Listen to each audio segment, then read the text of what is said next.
नमस्कार दोस्तों, आप लोग का अपना YouTube चैनल रिजल्ट विद आकाश में स्वागत है।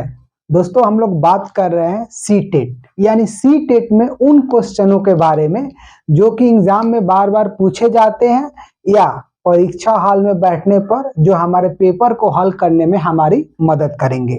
दोस्तों आप लोगों में से जो लोग शुरू से इस श्रृंखला में जुड़े होंगे, जैसे कि पहले वीडियो से जिसमें बताया गया है कि आप सी टेट के लिए क्या क्या पढ़े, और दूसरा वीडियो जिसमें बताया गया है कि टैग वर्ड मतलब कि ऑप्शन को कैसे सॉल्व करें, मतलब कि ऑप्शन से क्वेश्चन को कैसे सॉल्व करें। तो जो लोग वहां से देखते आए होंगे तो आज एक अच्छे कंडीशन में होंगे, यानी गुड स्थिति में होंगे। जैसे वो प्रीवियस ईयर को सॉल्व कर रहे होंगे तो उनका कम से कम मार्क मतलब कि 100 प्लस तो जा ही रहा होगा।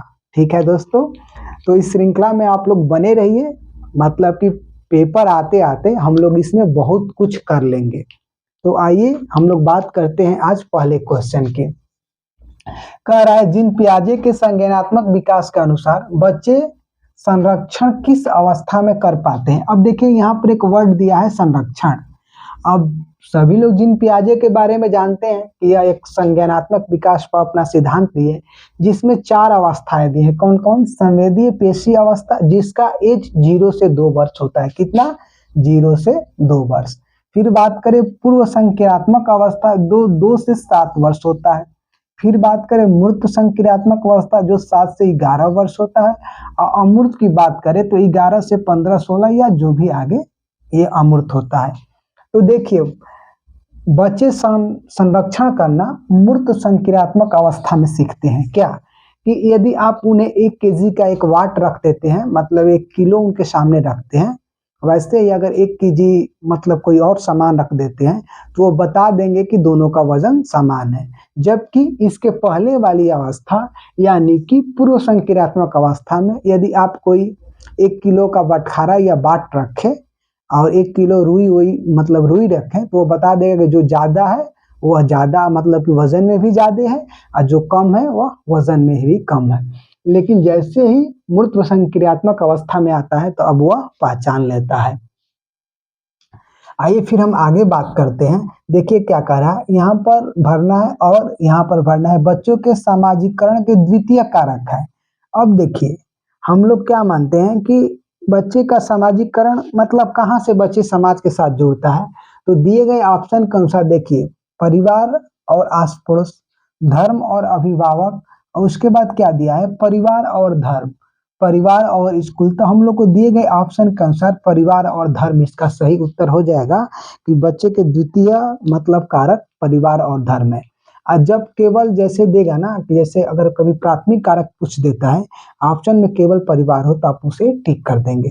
देखिए दोस्तों सी टेट के बहुत से क्वेश्चनों पर मतलब कुछ क्वेश्चनों पर हर साल बच्चे उस पर क्लेम करते हैं कि इसका उत्तर ये होना चाहिए, जबकि आयोग कोई और उत्तर दिया रहता है।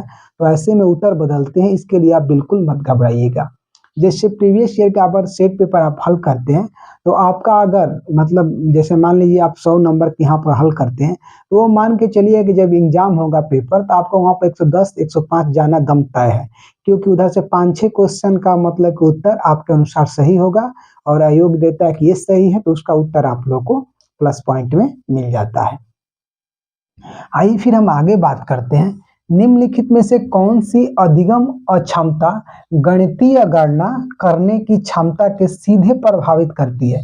अब देखिए ये अधिगम अक्षमता की बात कर रहा है तो हम लोग जानते हैं क्या, डिस्कैल्कुलिया, डिस्ग्राफिया, डिसलेक्सिया और डिस्प्रैक्सिया। अब देखिए डिस्कैल्कुलिया में कैलकुलेशन से संबंधित विकार होता है यानी कि गणित से, तो हम लोग का ऑप्शन नंबर ए सही हो जाएगा।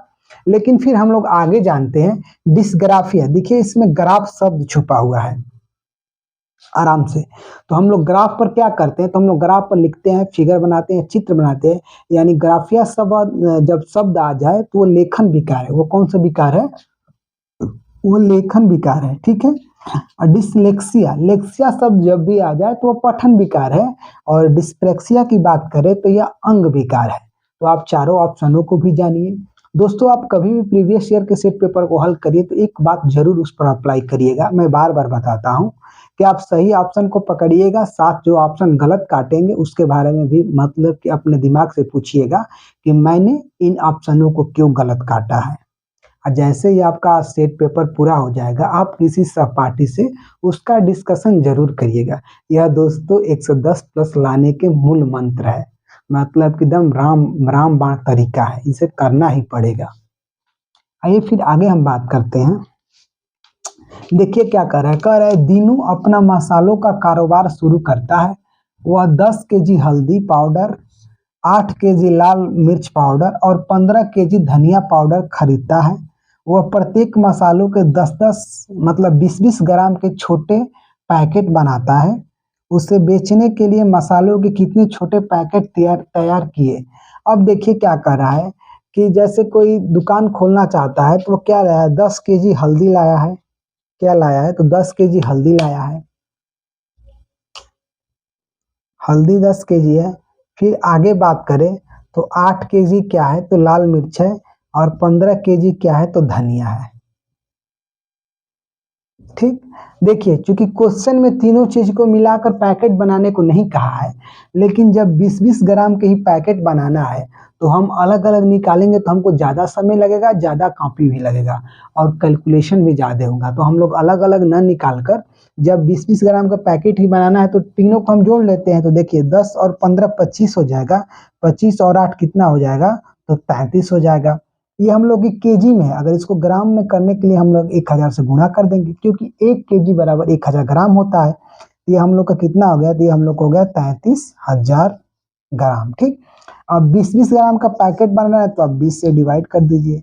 अब देखिए 3300 है, इसका मतलब 1650 का दोगुना करेंगे तो कितना हो जाएगा 3300। इसका मतलब कि वह टोटल कितने पैकेट 1650 पैकेट बनाएगा। ठीक है, आइए फिर हम लोग आगे बात करते हैं।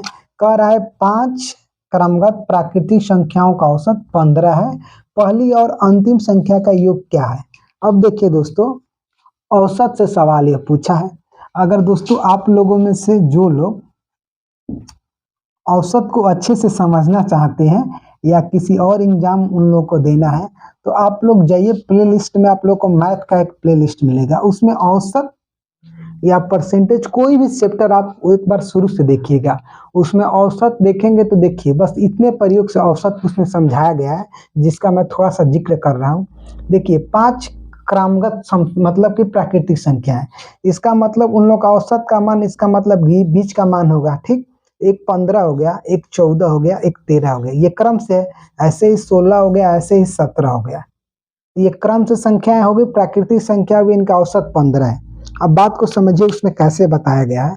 देखिए औसत का एक छोटा सा परिभाषा क्या होता है कि जिसके पास अधिक है उसमें से लेकर कम वाले को देना।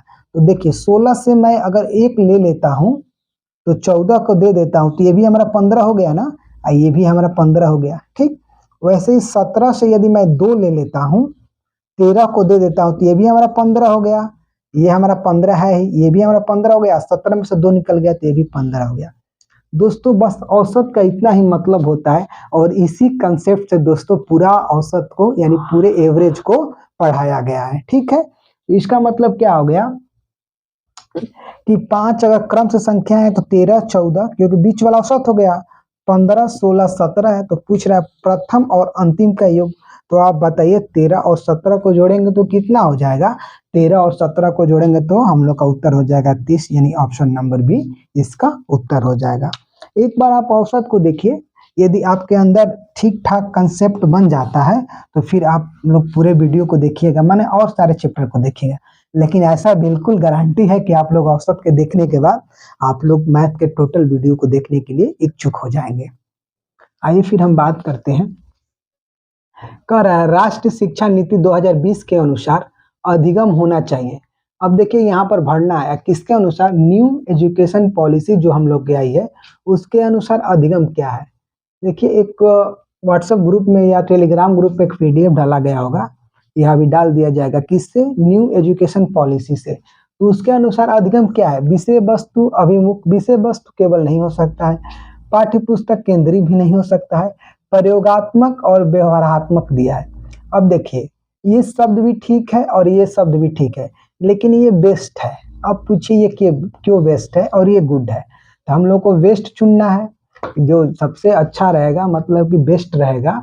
यानी प्रयोगात्मक, यदि आप बालक को कुछ सिखाते हैं, यदि उसका वह प्रयोग करता है, यानी बालक वहां पर क्या है, तो बालक सक्रिय है। यदि देखिए आप एक्टिव और पैसिव दो शब्द को समझ गए, तो आपका कम से कम 15 से 20 क्वेश्चन सॉल्व होंगे।